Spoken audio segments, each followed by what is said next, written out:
Hello mga kapanalig, mga kabiyaya. Meron na naman tayong papagalingin na hindi tao kundi hayop to. Kasi yung kakayahan natin hindi lang para lang naman sa mga tao, para din sa mga hayop. Kaya tayo binigyan ng kakayahan ng Panginoon para tumulong sa lahat ng mga nabubuhay na nilang dito sa mundo.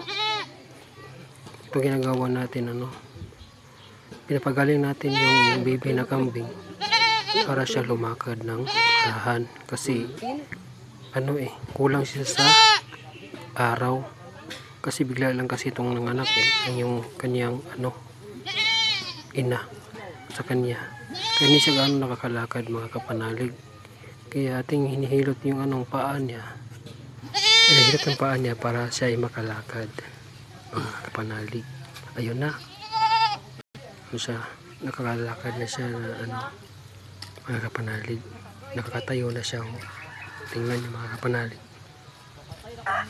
tayo yung mga kakayanan dito sa mundo, hindi lang manggamot tayo sa mga tao kundi sa mga hayop din mga kapanalig.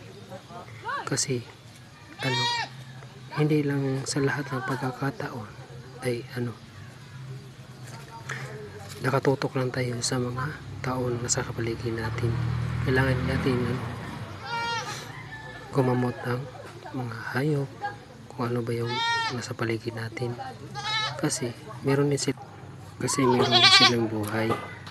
Kaya ngayon nakakalakad na siya, ginawa na ng kanyang amo. Kapanalig pala natin to.